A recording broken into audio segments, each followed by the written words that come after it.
It's been a while, let's see if I can still do this. Good evening, aviators. Welcome back to the Soaring Show. Today we talk about Sebastian Kawa, some event news, Skysight, coaching videos, and we end the show by talking to Lucy Wootton. Sebastian Kawa has been awarded the FAI Gold Air Medal, and it is a medal that gets given out very rarely. It's only for amazing achievements in aviation. The very first FAI Gold Air Medal was awarded to General Marquis Francesco De Pinedo of Italy, and he flew 53,000 kilometers. He flew from Rome to Melbourne to Tokyo and back to Rome again in 1925 in something that looked like this. It is an incredibly prestigious award, and if you look at the history of when it was given out, you have some amazing names like Chuck Yeager in there, but you also have gaps when it wasn't given out because nobody did anything that was worthy of achieving it. Sebastian Kawa is the most awarded glider pilot in history. He has 29 FAA medals. 2 are bronze, everything else is gold. He's the first man to soar K2 as well, we covered that in recent shows. Now, you have the context. The most awarded glider pilot, an extremely prestigious award. This is a big deal. And the Polish Aero Club were delighted because he's the first Pole to receive one, he's the first glider pilot, as far as I can tell, to receive one. There was just one hitch. The ceremony was in Saudi Arabia. And when Sebastian asked for some funding to go to Saudi Arabia to receive this very prestigious award, he was told that if he can afford it, then the Polish Aero Club can make some other arrangements. Now, what are the other arrangements? Well, they were happy to fund the president of the Polish Aero Club to go and pick it up in his stead. This blew up on social media. Sebastian posted a screenshot of the text message he received and joked that he's going to receive the medal in a car park. Everything has since resolved because of the social media backlash. And Sebastian, you can see him here, has received his FIA gold medal as the first ever Pole to receive one and the first ever glider pilot to receive one. So congratulations, sir. There were other world firsts in 2024. The Ventus 3 Fez, for example, you can see it here. It's doing its first ever self-launch. Exciting. And now events. First up, the Winter Series. The second round of the Winter Series is going to be happening between the 7th and 9th of February, and is going to be happening at Denbigh this year. Again, it's one of the junior favourites. Now, if you don't know what the Winter Series is, it is an event organised by Junior Gliding UK, and it's 3 events every single year over the course of winter, usually happening in a ridge site or a wave site, and the whole goal is to bring junior pilots between the ages of 14 and 25 to one airfield where they get to experience some really exciting flying. It's been one of my favourite events when I was a junior. It's what really sparked my passion for flying. I got to fly some really exciting aircraft with some amazing pilots in fantastic conditions. It's my favourite memories of gliding, to be honest with you. If you haven't been, get other people to go. It's an amazing event and it's organised by a great team. The next notable event after that are the Dunstable Regionals, and they're happening between the 10th and the 18th of May 2025.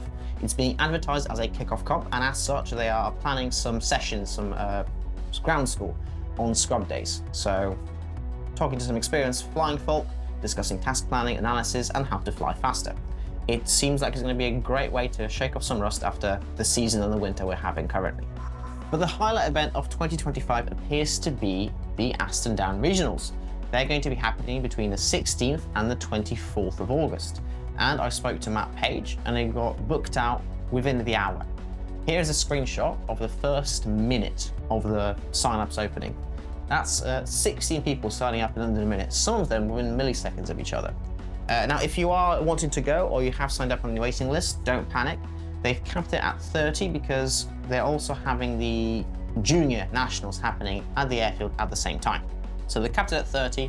Once we know who's going to be attending the Junior Nationals, that's going to be separated and more spaces are going to open. But if you do want to go, it's clearly popular, so get your name on the waiting list as soon as you can. The 2024 season has been abysmal, and the winter flying seems to be following suit. There's not much exciting stuff going on in the UK at the minute, a lot of rain and a lot of wind.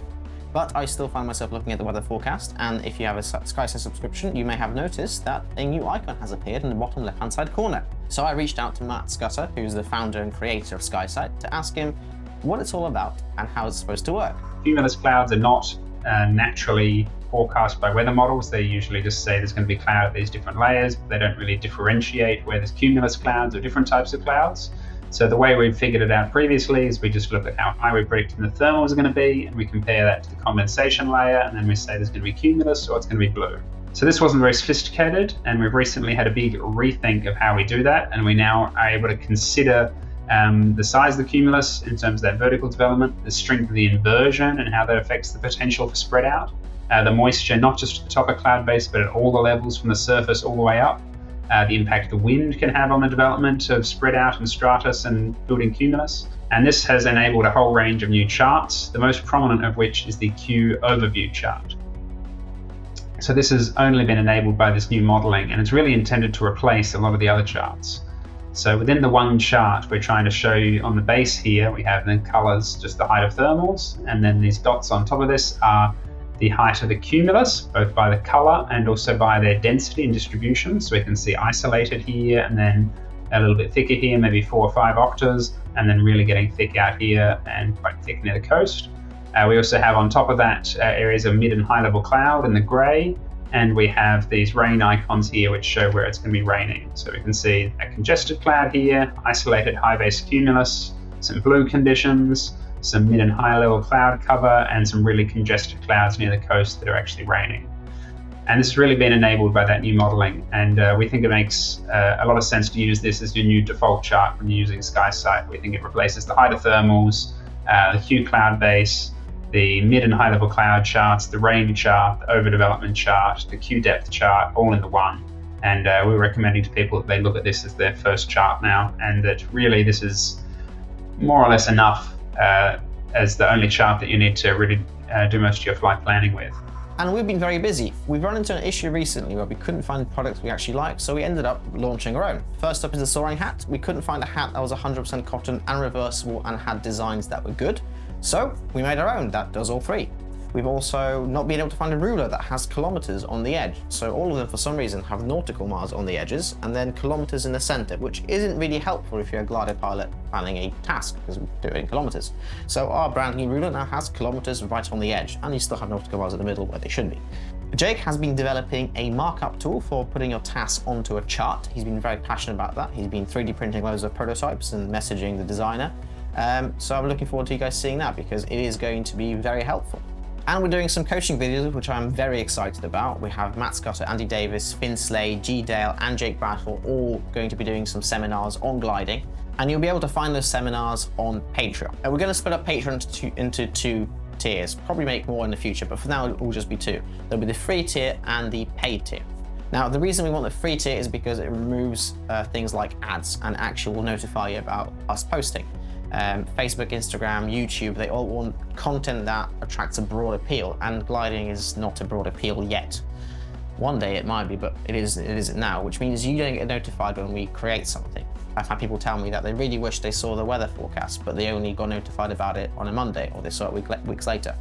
I'm getting notifications about people only just reacting and finding the walk-around tour of our office space, which we posted months and months ago. Whereas Patreon will notify you immediately about anything we post. So that's going to become our main platform where we're going to be posting our content, any sort of promotional stuff, any discounts, any deals are all going to go on our Patreon on the free tier. And if you join us there, you'll be able to see it immediately. The paid tier is going to get loads of benefits. First of all, you get a 5% discount at Navboys. Second of all, you get to actually see the coaching videos, which the free tier will not be able to see. And you also get extended cuts of all the content, well, all the interviews we've done so far. So G-Dale talked about loads of other things. The story's a lot longer than I could put into a YouTube video, because if I did put the entire story in there, it wouldn't perform at all. You wouldn't be able to see it. It just wouldn't be great. So extended cuts of all the interviews, Andy Davis, G-Dale, and today's Lucy's interview, also the full version will be on the paid tier.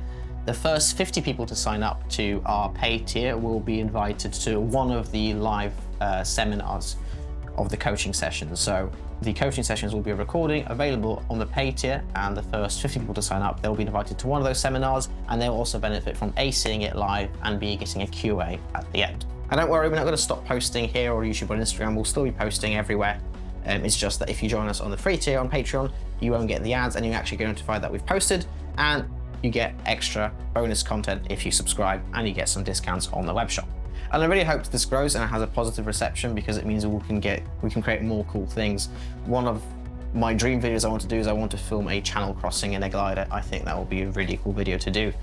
I'd also like to create the entire bronze syllabus, so we actually have resources that are useful for people to learn from.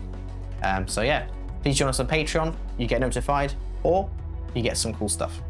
And normally at this point of the show, I hand over to Jake with the weather, but we're not going to do that today because the weather has been abysmal. Although this weekend looks like it will be quite good wave weather. So if you are near a wave site, this weekend is a day to get out there and go have some fun.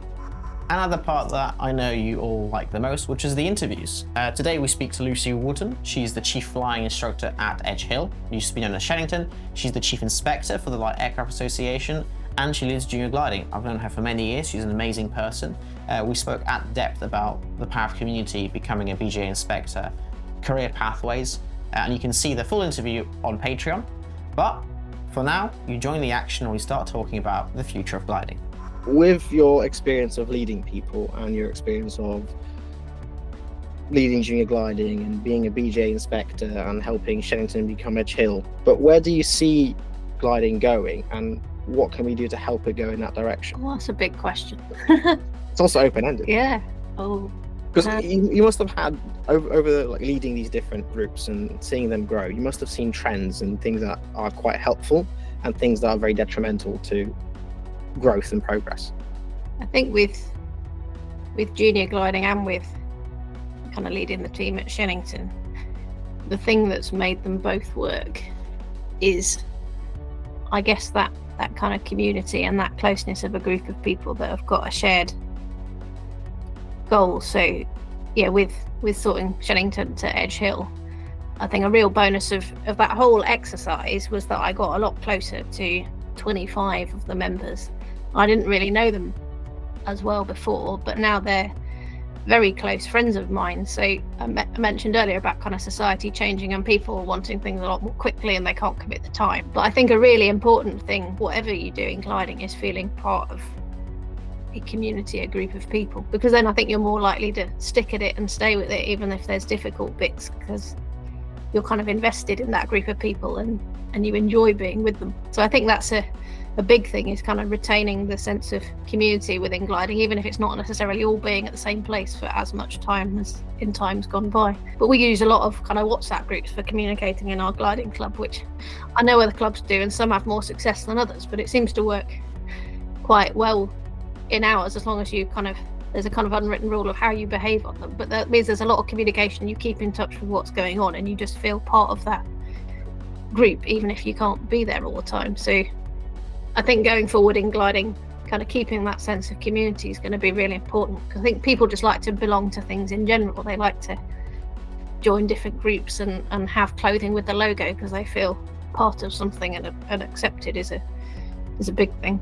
I'd kind of hope with the junior gliding that, as I mentioned earlier, that group of people will go on to kind of swell the numbers in gliding as a whole. But it does seem that gliding is shrinking a bit in the UK just because of all the kind of pressures on people's time. And I think also that the kind of pressures on airfields, there's quite a few less gliding airfields now than when I started 14 something years ago.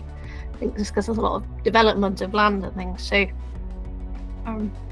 working hard to keep the gliding clubs that we've got, I think, is going to be a key thing.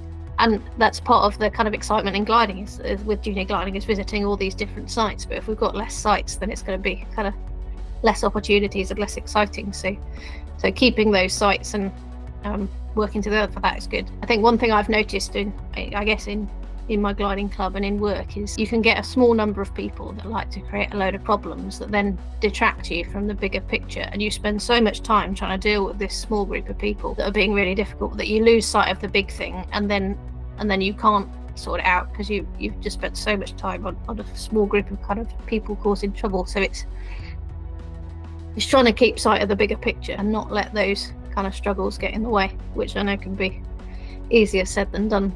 I think gliding is an excellent way of getting people passionate about aviation, whatever they end up doing in the end. I ended up doing a filmmaking degree, which is very weird for a glider pilot, and I've made a bunch of videos for gliding.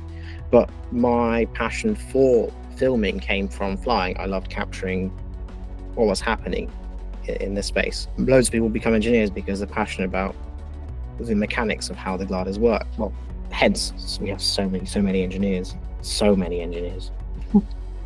Well, I think one of the ways we can get gliding to grow is involve the companies that then benefit from people who are so passionate. Because I think there was a stat somewhere about junior pilots becoming engineers. How many of them become? Yeah, it'd be good to do that exercise again. A few years ago, we did an exercise of working kind of how, like, of a group of people that had been in junior gliding, where they'd ended up, and it was quite really cool, kind of the stats that came out of it, and how many people had gone into engineering or flying or different things. And you're like, wow, if out of the people involved in junior gliding, a lot of them are going into the aviation industry. And it's like, well, we obviously, there's a lot of good things to take from gliding that goes into that. So I think it's probably an exercise worth redoing, just to kind of show the importance of gliding and getting young people into those careers. I do truly believe, and I'm very passionate about the fact that we need to demonstrate the pathways that you get from gliding, and that way you can then figure out who you can get involved in sponsoring and supporting the sport. Because a lot of the people I speak to who are older, they talk about when they joined the Air Cadets and they learned to fly through the Air Cadets. And I joined the Air Cadets just when their fleet got grounded. So I never got to experience that side of it. And then the only thing they got left then is private gliding clubs, which not a lot of people have access to. And if they don't get passionate about it early on, it's very hard. I mean, you would become a doctor if you didn't find gliding. I don't know what I'd be doing. Yeah, I was never an Air Cadet, and I kind of always wanted to fly since I was little. I don't quite know why. My dad used to like watching aviation films, so maybe I picked it up from there. But my dad's friend was a glider pilot, and had asked my dad if he wanted to try a lesson, and my dad was like, no, far too scary. But my mum was like, oh, well, could you take Lucy instead, because she's always been interested. And it was that initial thing of getting me to the gliding club. I did one flight and I was hooked, like that was it. But then also I think another big thing is kind of cost-wise. People don't realise what funding's out there. So pretty much straight after starting, there was a young man at my club that had recently kind of come out of being a junior, but knew where all the bursaries and scholarships were, and directed me to where to apply. And admittedly, I needed to have the drive to put an application in, but you've got to know that there is some money out there. And I did some calculation. I can't remember. It's like 20-something thousand pounds over the last 14 years that I've had in various bursaries and scholarships from different organisations. So I think people often think, oh, flying, that's really expensive, I can't possibly do that. But for gliding and for powered flying, there's a lot of scholarships, but also gliding is a lot cheaper than powered flying, and it's a good route into it if that's what you want to end up doing as well. But realising that there's money out there from companies like the Air League or the Honourable Company of Air Pilots, or Launch Point, which is a BGA kind of initiative incorporating Caroline Trust and Ted Liss, or there's Royal Aeronautical Society or the Royal Aero Club. There's a lot out there, and I think people just don't know it's there. But that was something that made it really possible for me. It was, as well as the good people that really wanted to help to me, my own perseverance. And then I didn't come from a particularly well-off background, but I'd been shown where to apply for bursaries and scholarships, and I just kept applying. And if I didn't get one year, I'd apply to the same one again the next year, saying what else I'd done in that last year and why I now deserve one. So for anybody listening going, oh my goodness, I'm struggling to afford this, there is a lot out there, and please do get in touch if you want some pointers as to where to apply. But it's a great time of year if you're a junior glider pilot, because a lot of the applications are over the winter period. They tend to open October, November, and close February, March time, so there will be quite a few open now. One of the things we're quite interested in is, obviously, we've got the simulator coming quite soon, and it's got force feedback. I've always struggled flying with simulators because I just couldn't engage with them the way I couldn't feel the air on the stick, and I couldn't see the way I could see. But now with VR and force feedback, I've tried VR on its own, and it made a big difference to me. Now I'll be very excited to see what force feedback does, and I'm wondering if there's a way of, in the future, as a cost-saving measure, doing part of your training on a sim. So you could do the exercises, for instance, in a simulator is going to be a lot cheaper, and then just go and do the final practice in a glider, and hopefully that will make it easier as well. Yeah, so I think like you, I've had to go on kind of simulators, and I kind of struggled because it didn't kind of feel like it did to actually be flying. But I have since had to go on we bought a HTC Vive, so a VR, that's it, in it. And that was very realistic, although the kind of forces on the stick weren't so much. But yeah, I think if you kind of combined both, it would give a very realistic view of what it's like to be flying. I mean, the airlines go down this route now, don't they, with pilots that do an MPL, that they do a lot of their training on sims and then go into an airliner at the end. So I guess if it works for them, there's probably some real value in maybe something similar in gliding, once we've got the tech of a good enough standard that learning in the simulator is realistic enough to be a really valuable tool. But I think another thing it's been really good for, I know, is people have used simulator for kind of instructor training. So even if you've got, you know, bad weather day, you can keep practicing how to teach a certain exercise. So I think, yeah, there is a lot of value in simulation. So looking forward at where gliding can go, we talked about making it more accessible and keeping that community feeling and trying to work out how we can manage the amount of airfields that we have. What do you make of the Denbigh and Lasham model of gliding clubs, where they are kind of for profit, but they're more commercial? I don't know if you know how Chris Gill runs Denbigh. Not in great deal, other than he is a commercial operation than a little. Yeah.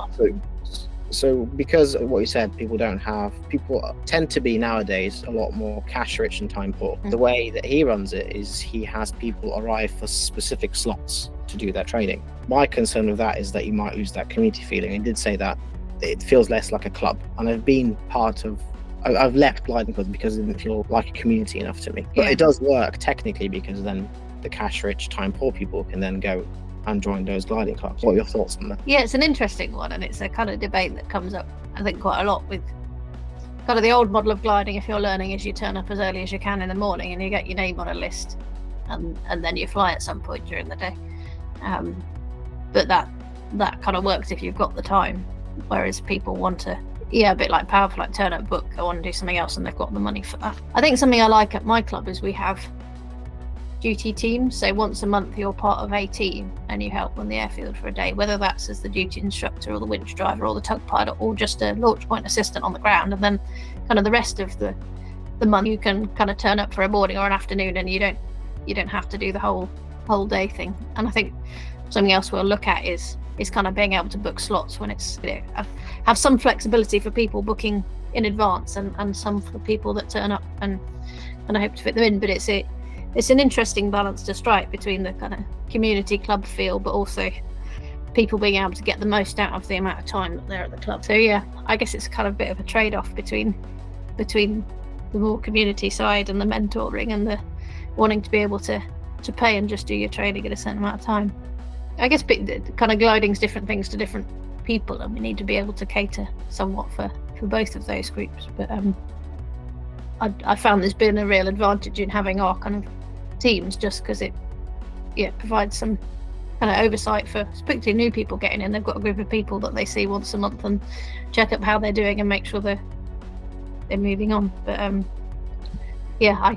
don't know the answer, but I think gliding will move more away from the very traditional of turn up first thing in the morning and stay till it goes dark, because you've got to help get everything out and put it away. I've been throwing very difficult questions at you because I'm very interested in what you think, because you've been part of so many organizations within aviation. To me, the theme of this interview was supposed to be about gliding pathways, aimed at people who are in gliding, probably in their early teens, but to be fair, could be a lot later, and thinking about a career in aviation and how they could find it through gliding, what the value is, and the fact that there is some careers there. So do you have any final advice for people who, maybe have taken the route of logical career pathways as opposed to passionate career pathways? Well, if you're not part of a gliding club, I'd encourage you to join one and to get to be part of one, but also just to talk to as many people as you can there, because you mentioned we've got people from all sorts of careers and different things that they do, but often you don't realise because you're just there kind of helping out in the day. But I think a big benefit I had from the gliding club is just learning from people about what jobs they do and what's out there, because there's a lot of kind of jobs you hear about that you never thought were possible. So I'd get stuck into a club and just ask lots of questions and find out what people do. I think another thing is kind of the perseverance side of things. So don't immediately, if somebody says no, don't immediately go, oh well, I can't possibly try that route.